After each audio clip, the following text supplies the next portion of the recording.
हमारा परिवार शुरू से पॉलिटिकल है। विधानसभा चुनाव है, लोकसभा चुनाव है, उसमें आप आ सकते हैं? हम चुनाव लड़ेंगे, डंके के चोट पे लड़ेंगे। मोतिहारी की जनता के लिए आपका मैनिफेस्टो क्या रहेगा? मोतिहारी विधानसभा से नहीं लड़ूंगा। एक डॉक्टर बनने वाला लड़का एडवोकेट कैसे बनेगा? शाहरुख खान भी उसी सेंट कोलंबस से पढ़े हैं। लड़की जायसवाल है, मैं सिन्हा हूँ। हार नहीं माने। अभी हमारे साथ सुप्रीम कोर्ट के एडवोकेट बैठे हैं आशीष कुमार सिन्हा जी, जो कि अभी बार एसोसिएशन के कार्यकारिणी सदस्य में जीते हुए हैं और ये मोतिहारी के शायद पहला ऐसा आदमी है जो कि सुप्रीम कोर्ट में जा करके और चुनाव जीते हैं और मोतिहारी को गौरवान्वित किए हैं।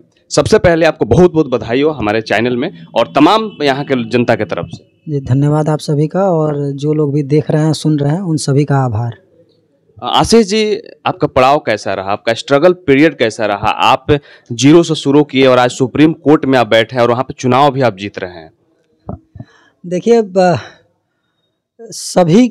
सभी मेहनत करने वाले, सभी स्ट्रगल करने वाले, सभी का पड़ाव अलग अलग तरीके का होता है। हमारा भी अलग ही रहा, चूँकि मेरे मामा जी फ़ौज में थे, तो 1992 में वो मुझे मम्मी से बोल के ले गए थे कि मेरे साथ अभी नई शादी है, कोई है नहीं साथ में, तो मैं इसे लेके जाता हूँ, वहीं पढ़ाऊँगा। तो मैं उस समय पिथौरागढ़ गया उनके साथ, और पिथौरागढ़ आर्मी स्कूल में मैं वहाँ से अपनी शिक्षा दीक्षा शुरू की, जो मतलब ओरिजिनल। उससे पहले तो गांव के सरकारी स्कूल का कोई बहुत ज़्यादा वो मायने नहीं है, तो वहाँ मैंने आर्मी स्कूल से यूकेजी क्लास से अपनी पढ़ाई शुरू की। और वहाँ से शुरू करने के बाद फिर मैं आया बेतिया, फिर बेतिया मैंने नोट्रे डेम पब्लिक स्कूल से पढ़ाई शुरू की। फिर उसके बाद Holy Mission Senior Secondary Higher School Samastipur से मैंने 10-12 किया। उसके बाद यहीं अपने मोतिहारी मुंशी सिंह कॉलेज से, एमएस कॉलेज से मैंने ग्रेजुएशन किया, जूलॉजी ऑनर्स।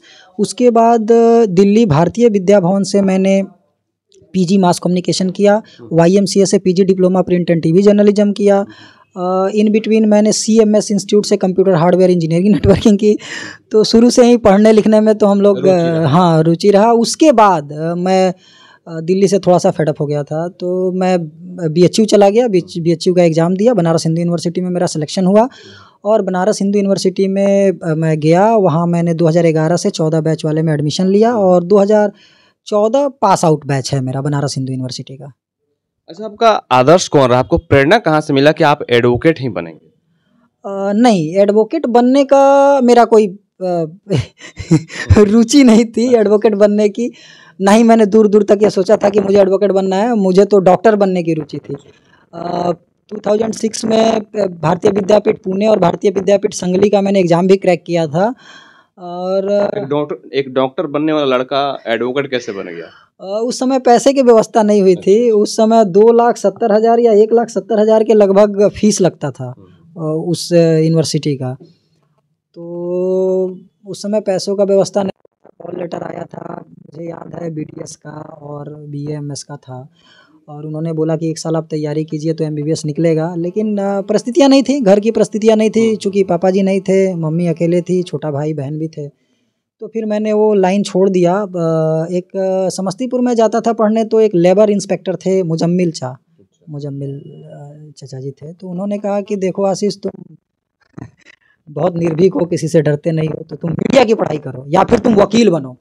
तो फिर मैं मीडिया की पढ़ाई किया, मास कम्युनिकेशन किया, प्रिंट एंड टीवी जर्नलिज्म किया। विभिन्न जगहों पे मैंने किया भी थोड़ा बहुत काम। आज समाज हो, दैनिक जागरण हो, नई दुनिया हो, दैनिक भास्कर हो, और भी छोटे छोटे चैनल्स थे। दिल्ली में अभी उफान ले रहा था, मीडिया करवट ले रही थी उस समय। 2009-10 की बात है ये, जब मीडिया का अपना करवट शुरू हो रहा था।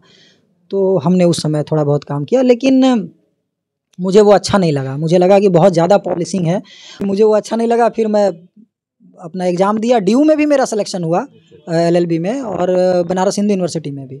तो चूँकि दिल्ली से मैं बहुत ज़्यादा खुश नहीं था कुछ साल रहने के बाद, तो मैं बनारस हिंदू यूनिवर्सिटी चला गया, या ये कहिए कि जहाँ जाना था, भाग्य नसीब जहाँ ले गया, तो मैं वहाँ चला गया। जी, आप जैसे कि बता रहे हैं कि 14 साल पहले की बात बता रहे हैं आप, 2024 है जी।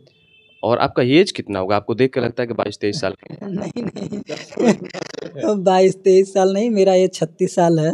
36 साल हो गया। सभी देख सकते हैं कि आपके 36 साल के लगते हैं, नहीं लगते। शादी हो गई आप? जी, मेरी शादी को 10 साल हो गए। मेरा एक बेटा है 6.5 साल का। 6.5 साल का बेटा भी हो? जी, मेरा बेटा सेकंड क्लास में है, सेंट कोलंबस स्कूल में पढ़ता है। जिस स्कूल से अभी हमारे देश के जो सीजेआई हैं, चीफ जस्टिस ऑफ इंडिया हैं, उन्होंने भी वहीं से पढ़ाई किया है, उसी सेंट कोलंबस से। शाहरुख खान भी उसी सेंट कोलंबस से पढ़े हैं जिसमें मेरा बेटा पढ़ रहा है, तो वो उनके अल्मा मेटर हैं, इसलिए मैंने आपको बताया। शादी फैमिली के मर्जी से हुआ था कि लव मैरिज किए थे? नहीं सर, मेरी शादी लव मैरिज है, और फैमिली का दूर दूर तक कोई मर्जी नहीं था उनके। मतलब हमारे फैमिली के सारे लोग मान गए, और लड़की जायसवाल है, मैं सिन्हा हूँ। कास्ट का प्रॉब्लम जी, कास्ट का भी था, और भी बहुत सारी चीज़ें थी, चूँकि उनका घर कैमूर भभुआ मेला नुआव है, और और भी सारी बातें थी। लव मैरिज है, और एक अच्छा हमसफ़र मुझे मिला, ऊपर वाले का आशीर्वाद है मेरे पास, माता रानी का कृपा है कि मुझे एक जीवन संगनी मिली जो आज कदम से कदम पे मेरे साथ है। आपकी पत्नी जो है विनीता जायसवाल, वो क्या करती हैं? वो मेरे साथ एडवोकेट हैं। पहले वो जी हम लोग क्लासमेट थे। वो पहले एडवोकेसी शुरू की 30 हजारी कड़कड़डूमा वगैरह में, उसके बाद वो दिल्ली महिला आयोग की सरकारी वकील रहीं, और 3 साल पहले उन्होंने वो काम छोड़ दिया, और अभी वो सेल्फ प्रैक्टिस करती हैं। रॉज एवेन्यू कोर्ट या जो भी डिस्ट्रिक्ट कोर्ट्स हैं दिल्ली में, 30 हजारी कड़कड़डूमा, साकेत, रॉज एवेन्यू में ज़्यादाकर, जुवेनाइल जस्टिस बोर्ड, तो वो सब देखती हैं। फिर मैं Supreme Court, high court, CAT, NGT, service matters, criminal matter, ये सब मैं देखता हूँ जी। आप तो अपने लाइफ में अचीव कर लिए, आप सुप्रीम कोर्ट तक पहुंच गए। उन लड़कों के लिए आप क्या कहिएगा जो कि अभी एलएलबी कर रहे हैं या अभी करना सोच रहे हैं, उनके लिए आपका क्या प्रेरणा रहे? जी, आपके चैनल के माध्यम से या जैसे भी वो मुझसे जुड़ पाते हैं, तो मैं उनको ये कहूँगा कि किसी भी अच्छे यूनिवर्सिटी से एलएलबी करें, और जज्बा बनाए रखें, हार नहीं माने। एलएलबी वकालत एक ऐसा फील्ड है, 2-4 साल तो नहीं, 5-6 साल आपको बहुत दुखदाई है ये ज़माना, ये हमारा पैटर्न। उसको अगर आप झेल गए तो फिर आप, वो कहते हैं ना कि एक कुंदन, वो सोने को तपाते हैं फिर वो कुंदन बन के निकलता है, तो वो तपना पड़ेगा आपको वकालत के फील्ड में, फिर वो निकलेगा। जो भी मुझसे जुड़ेंगे या जुड़ना चाहते हैं, मैं उन्हें फ्री में काउंसलिंग देता हूँ, दिया भी हूँ। और चंपारण के ही 2-3 लड़के आए थे, जिनमें से एक को मैंने जूनियर भी रखा हुआ है, प्रिंस नाम है उसका। दिल्ली में? जी, दिल्ली में मेरे साथ काम कर रहा है, अच्छा कर रहा है वो लड़का। और भी जो आएंगे मैं यथासंभव उनकी मदद करूँगा। मोतिहारी में आप आए हैं और काफ़ी एक्टिव लग रहे हैं, क्या आगे आपका भी मन बन रहा है क्या कि चुनाव लड़े या चुनावी मैदान में आप भी कूद जाएं? नहीं, देखिए, मन बनने जैसा नहीं है। हमारा परिवार शुरू से पॉलिटिकल है, और मैं 2005 से उपेंद्र कुशवाहा जी के साथ जुड़ा हूँ, और शुरू से ही उनके पार्टी से मतलब जब वो एक जदयू उपेंद्र चलाए थे तब, फिर वो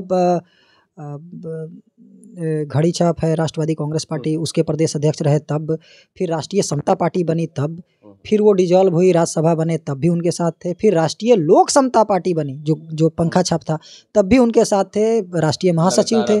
मैं उनके साथ 18 साल से जुड़ा हुआ हूँ, और 2005 में ही मैं जेडीयू से पहले एंट्री लिया था, लेकिन वहाँ कुछ बना नहीं, तो मैं उपेंद्र कुशवाहा जी के साथ ही अपनी पॉलिटिकल गतिविधि 2005 से शुरू किया हूँ।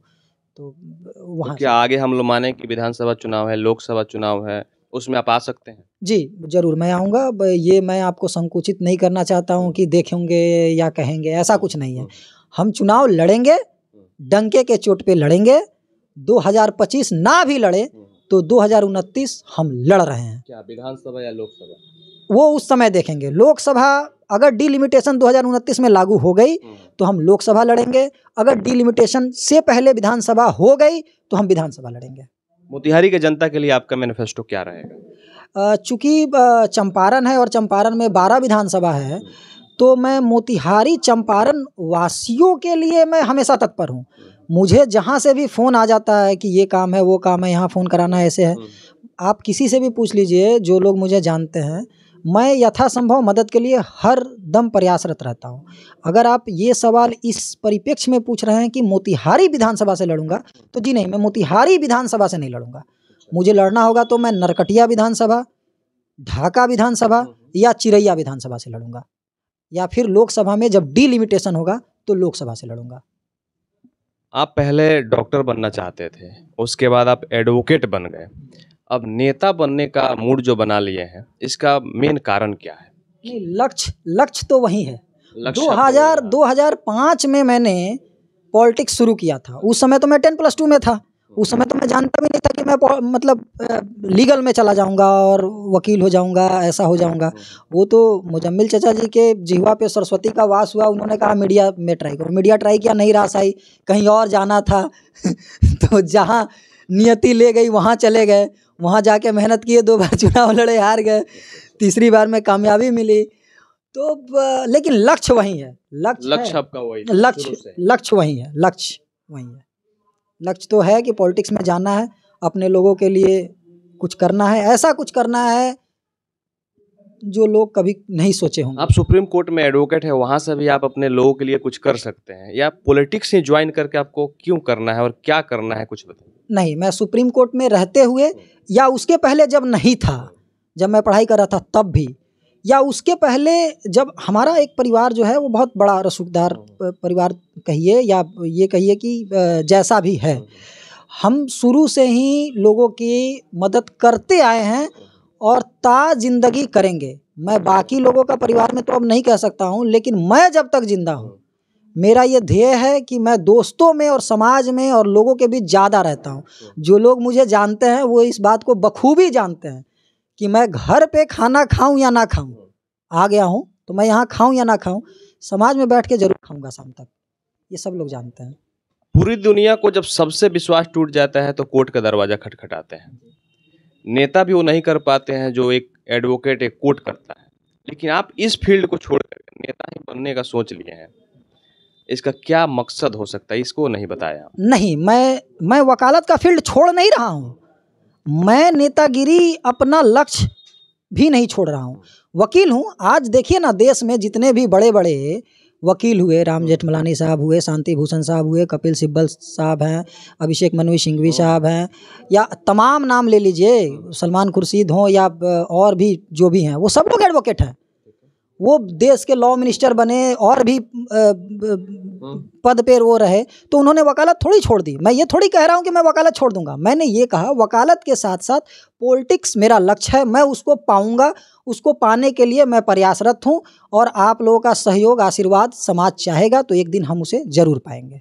आप देखते हैं कि हर जगह पे लोगों को परेशानी होती है, चाहे वो थाने में जाए या कहीं भी जाए, किसी भी फील्ड में जाए, वहाँ पे उनको परेशानी हो जाती है। तो आप पॉलिटिक्स फील्ड में आने से पहले क्यों ना आप लोगों के लिए लड़ें और कानून का सहारा लोगों को समझाएं, कानून क्या होता है उसको समझाएं, यह सबसे बेटर रहेगा मेरे राय से। क्या सोच रहे हैं? जी, हम लोग जुड़े भी हुए हैं। हम लोग राजस्थान में एक 2500 लोगों का एक ग्रुप है, we the women of India. वो शोभा गुप्ता मैम हैं, सीनियर एडवोकेट हैं, सुप्रीम कोर्ट बार एसोसिएशन की सीनियर मेंबर एग्जीक्यूटिव हैं, उनके थ्रू भी हम लोग जुड़े हुए हैं। और भी विभिन्न छोटे छोटे ग्रुप्स हैं जो फ्री लीगल एड देती है, उसमें भी हम जुड़े हुए हैं। और जो लोग भी जब भी जहाँ भी उन्हें लीगल में कोई मदद चाहिए, उनके पास पैसे नहीं है, वो नहीं लड़ सकते हैं, वो हमारे पास है, हम उनका केस निःशुल्क लड़ेंगे। जी निःशुल्क लड़ेंगे। जी, निःशुल्क। और मोतिहारी की जनता से आप क्या कहना चाहें? मोतिहारी की जनता ने जितना मुझे प्यार, स्नेह और आशीर्वाद दिया है, ये स्नेह बनाए रखें। और मोतिहारी नहीं, पूरे चंपारण वासी, पूरे तिरहुत कमिश्नरी वासी को मैं ये कहूँगा, पूरे बिहार वासी को ये कहूँगा कि आशीर्वाद जो है ये 5-6 साल बाद आपका ज़रूर फलेगा फूलेगा, और ये आशीर्वाद बनाए रखिए, एक दिन कामयाबी ज़रूर हमें मिलेगी। अभी हमारे साथ आशीष जी थे, जो कि सुप्रीम कोर्ट के एडवोकेट हैं, और इनका शुरू से ही मोटिव जो है वो चुनाव लड़ना है। और मोतिहारी के जो अभी बताएं कि 2-3 विधानसभा है, वहां से चुनाव लड़ सकते हैं। 24-25 में ना लड़े, लेकिन 29 में ये क्लियर लड़ सकते हैं। बाकी आप सब इनको कितना सपोर्ट करते हैं, क्या चाहते हैं, आपका मोटिव क्या है कि ये चुनाव लड़े या एडवोकेट ही बन करके लोगों की मदद करें, आप कमेंट बॉक्स में अपना अपना ओपिनियन देते रहिएगा। आप सभी देख रहे हैं पाटलिपुत्रा टाइम्स न्यूज, संदीप भारद्वाज के साथ। धन्यवाद।